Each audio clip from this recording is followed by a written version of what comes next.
जबलपुर के गोरा बाजार क्षेत्र में ठनठनपाल आश्रम में बदमाश चंदन लोधी ने सेवादार से शराब के लिए 1,000 रुपए की मांग की। मना करने पर देर रात कुल्हाड़ी लेकर आश्रम पहुंचा, 2 कारों के कांच तोड़ दिए। सीसीटीवी फुटेज में पूरी वारदात कैद हुई। पुलिस ने शिकायत दर्ज कर आरोपी की तलाश शुरू कर दी है। कोतवाली थाना क्षेत्र में 3 जनवरी को सूने मकान में हुई चोरी के मामले में पुलिस ने किशन कुशवाहा को गिरफ्तार किया। आरोपी ने अपने साथी सुमित दाहिया के साथ घर से सोने चांदी के जेवर चुराए थे। चोरी किए गए जेवर को निर्माणाधीन कमरे में जमीन के नीचे छिपा दिया गया था। कुल 8,40,000 रुपए के जेवर बरामद हुए। पुलिस ने दूसरे आरोपी की तलाश शुरू कर दी है। घटना है रात की घटना है 2 जनवरी का 9:30 से रात को 2 बजे के बीच की घटना था। हमको सूचना मिलती है पुलिस को रात को 9:30-10 बजे के आसपास डायल 100 के थ्रू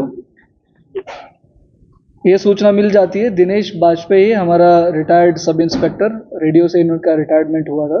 इनकी घर है पंजाब बैंक कॉलोनी, उकरी चौकी के क्षेत्र में आता है, थाना कोतवाली के क्षेत्र में आता है। इनसे सूचना मिल जाती है घर से कुछ सामान है, गोल्ड और सिल्वर चोरी हो चुके करके।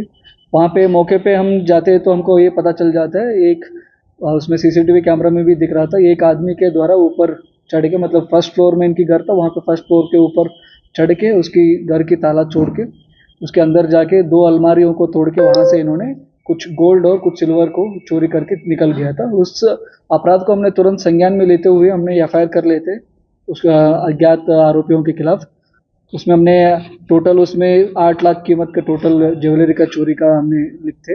उसके बाद हमने तुरंत मौके में चले जाते हैं, एडिशनल एसपी सिटी हम चले जाते हैं, एडिशनल एसपी क्राइम सर के द्वारा भी वहाँ पे टीम के वहाँ पे मौके पर जाके तुरंत हमने सीएसपी कोतवाली के अंडर एक टीम की गठन करती है। उसमें थाना कोतवाली का टीम, उकरी चौकी का टीम और उसके अलावा यादव कॉलोनी चौकी का टीम, उसके अलावा क्राइम की एक सब इंस्पेक्टर और टीआई को वहाँ पे लगवा के हमने टीम गठित कर लेते। उसके बाद हमने तुरंत एक ही दिन में ही उस आरोपी को हमने आइडेंटिफाई कर दिया है। उस आरोपी का नाम था किशन पिता लिक्कू कुशवाहा। ये 26 साल की व्यक्ति है, ये पनागर का रहने वाली है। उसको हमने आइडेंटिफाई करने के बाद उसी दिन अगले दिन हमने उसको गिरफ्तार कर लेते, 3 तारीख को ही। 3 तारीख को हमने गिरफ्तार करने के बाद उनके तरफ से हमने टोटल 96 ग्राम गोल्ड को और उसके अलावा हमने 1 केजी सिल्वर उनके तरफ से हमने बरामद करते टोटल। और ये टोटल कुल अमाउंट 8,40,000 रुपीज़ के टोटल कुल कीमत की ज्वेलरीज को हमने उनकी तरफ से बरामद करती है। और उसके पूछताछ में हमको ये भी पता चल जाता है उनके साथ ही एक और आरोपी था, सुमित उर्फ बिहारी। ये 22 साल की व्यक्ति है, गोलपुर का रहने वाला है। ये फरार चल रहा है। एक व्यक्ति का हमने गिरफ्तार कर चुके, किशन को, और सुमित का तलाशी अभी भी चल रहा है। और हमको ये पता चला क्रिमिनल रिकॉर्ड चेक करने के बाद ये किशन पिता लिक्कू कुशवाहा है, मुख्य आरोपी है। इनके खिलाफ ऑलरेडी क्रिमिनल रिकॉर्ड चेक करने के बाद इनके खिलाफ ऑलरेडी 13 अपराध इनके खिलाफ हो चुका है। इसमें चोरी का 6 आरोप है, विजयनगर, कटंगी, गड़ा, संजीव नगर, लॉर्डगंज और मदनमल में भी 6 आरोप इनके खिलाफ है। थाना पनागर में भी एक चोरी की मामला है और उसके अलावा साधारण मारपीट का 2-3 मामला है और 2 मामला आर्म्स एक्ट का भी है। और मझगांव में भी इनके खिलाफ एक मर्डर का भी अपराध कायमी हो चुका है। इनके तरफ से भी हमने पूरा रिकवरी किया है टोटल। ठीक है, ये टोटल है 96 ग्राम है गोल्ड। ठीक है, टोटल 96 ग्राम की गोल्ड है और इसके अलावा 1 केजी सिल्वर है। टोटल कुल अमाउंट 8 लाख रुपए का, 8,40,000 रुपए का टोटल कीमत की ज्वेलरीज है।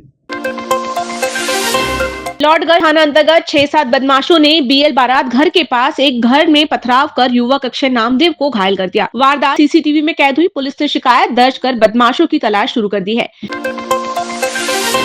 गौर समाज महासभा ने गोरखपुर निवासी सुलक्षणा कलमे के 2 बेटों के खिलाफ झूठे छेड़छाड़ के मामले की निष्पक्ष जांच की मांग की।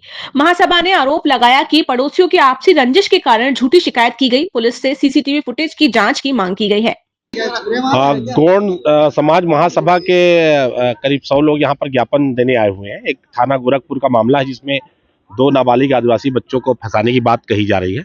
हमने इनको आश्वासन दिया है कि इसकी निष्पक्ष जांच 24 घंटे के भीतर कराई जाएगी और इनका कहना है कि किसी महिला ने झूठे आरोप में उन बच्चों को फंसाया है और विवेचक सोनल पांडे पर भी आरोप लगा रहे हैं।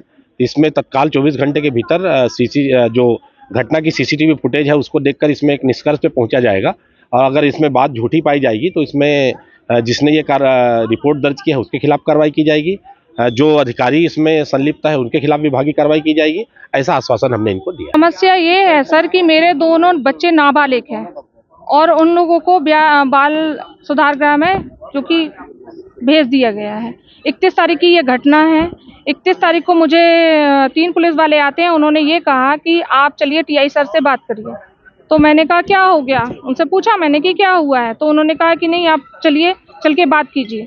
ना ही मुझे वहाँ पर बात करने दिया जाता है, ना ही कुछ। उन्होंने कहा कि बर्थ सर्टिफिकेट आप लेके आइए। मैंने उनसे पूछा भी कि मेरे बच्चों ने क्या किया है। उन्होंने सोनल पांडे मैडम जो है एसआई मैडम, उन्होंने कुछ नहीं बताया मुझे।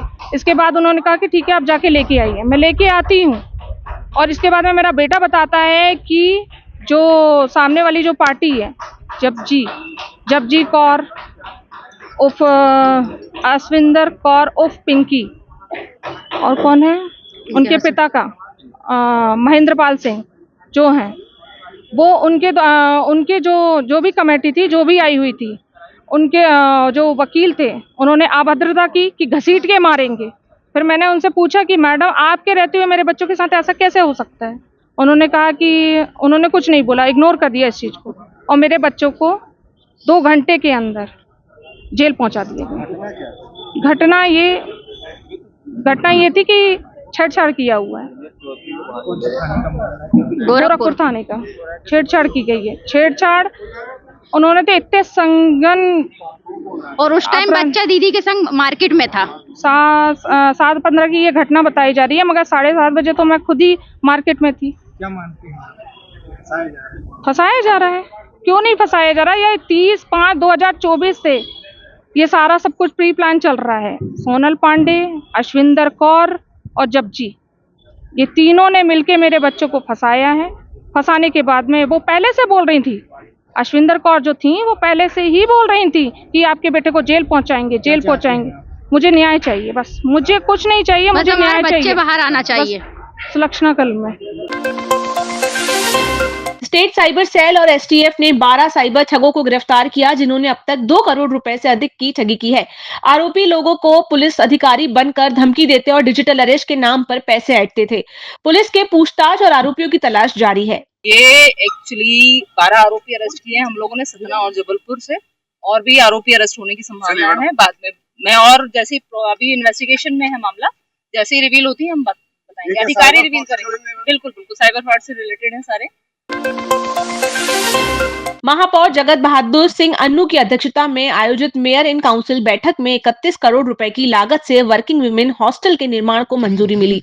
भेड़ाघाट रोड पर बनने वाले इस हॉस्टल में आधुनिक सुविधाएं होगी। हालांकि स्थान के दूर होने को लेकर कामकाजी महिलाओं ने असुविधा जताई है। मैं अच्छा देख रही हूँ, वो अच्छा काम कर रहा है सरकार, लेकिन एक्चुअली जो प्रॉब्लम है वो इसलिए है कि वो बहुत ज्यादा आउटर साइड है, तेवर है, बहुत ज्यादा आउटर साइड है। वहाँ रोड चलती है, रात का नाइट का समय रहता है, तो नाइट जो शिफ्ट गर्ल्स की रहती है वो 8-9 बजे किसी का शिफ्ट रहता है, वो आती है। लेकिन जो नाइट साइड है तो वो जाने में उनको प्रॉब्लम होगी, सेफ फील नहीं करेगी गर्ल्स। आजकल की गर्ल्स के लिए बहुत ज्यादा रिस्क का टाइम चल रहा है, इसलिए वो सेफ फील नहीं करती है, आउटर साइड पड़ जाता है। और वो रोड जो रहती है वो बहुत ज्यादा रिस्क का रोड है, जो गर्ल्स लोग सेफ फील नहीं करती। टाइम भी आपका 8 बजे, फिर जाने में टाइम नहीं। हाँ, जाने में फिर 1-2 घंटा वहाँ लगेगा। एक्चुअली ये अगर सरकार उस चीज़ को अगर सिटी में लेके आए, शहर में, अपने शहर में लेके आए, तो वो बहुत अच्छा काम है। सर एक्चुअली क्या है कि देखिए सरकार ने सबसे पहले तो वर्किंग वुमेन्स हॉस्टल जो कि तेवर में ओपन होने वाला है, ठीक है, वो हम लोग के लिए बहुत ज़्यादा यानी कि दुखदायी हो सकता है। इसलिए हो सकता है सर क्योंकि हम जबलपुर क्षेत्र में रहते हैं, हमारा पूरा वर्किंग टाइम सब कुछ हमारा यहीं पर शहर में होता है। इतना लॉन्ग डिस्टेंस होने के कारण हमको ऑटो नहीं मिलती है, जाने में बहुत प्रॉब्लम्स वगैरह क्रिएट होंगे। इसलिए मैं चाहती हूँ कि जबलपुर शहर में ही हो, जिसमें से कि हमारे सारे काम हो जाए, क्योंकि रास्ते में आउटर में जाना रात बेरात बहुत ज़्यादा ट्रैफिक रहता है और प्लस दुर्घटनाएं भी हो। यहाँ से हम लोग 7:30 बजे हमारी छुट्टी हो जाती है, हम लोग जाते हैं तो पहुँचते पहुँचते बहुत टाइम भी हो जाता है रास्ते में, तो ऑटो रिक्शा वगैरह कुछ भी नहीं मिलता है। तो आप क्या चाहते हैं? हम ये चाहते हैं कि जबलपुर शहर में ही रहे, जिसमें से हमको वॉकिंग डिस्टेंस की दूरी पे ही रहे, जिससे हमारे सारे काम इजीली हो जाएंगे और हमको यहाँ पर बहुत अच्छा लगता है। और आउटर पे जाना बिल्कुल अच्छा नहीं लगता सर, और वहाँ पर हम लोग को कोई भी फैसिलिटी वगैरह नहीं मिलती है सर। आउटर में पानी की व्यवस्था भी नहीं मिलती सर, जैसे रास्ते में प्यास लगी आई तो सर पानी की व्यवस्था भी होनी चाहिए ना, इतनी दूर जा रहे हैं तो सर। ये स्पेशल असिस्टेंस के अंतर्गत एक वर्किंग वुमेन हॉस्टल बनाने का हमें एक सैंक्शन हुआ है प्रोजेक्ट, जिसमें हमने डीपीआर और बाकी सारी तैयारियां की हैं। तेवर के पास में एक जगह है जो नगर निगम की, उसमें ये प्लान है और जो शासन से इसमें राशि मिलेगी लगभग 31 करोड़ की राशि हमें स्पेशल असिस्टेंस की तरह से प्राप्त हो रही है और इसमें 0.84 हेक्टेयर के करीब करीब की जगह की आवश्यकता है, लेकिन अपने पास इससे दुगनी जगह है तो हम इसमें along with the working women hostel जो कि प्लान आया है, हम साथ में गार्डन और बाकी भी एमिनिटीज डेवलप करेंगे। इससे आने वाले समय में जो भी यहाँ पे कामकाजी महिलाएं हैं जो शहर में काम करती हैं अलग अलग स्थानों पे, लेकिन उनका यहाँ घर नहीं है या रहने की उचित व्यवस्था नहीं है, वो व्यवस्था प्रोवाइड करी जाएगी और सेफ्टी भी इंश्योर करी जाएगी।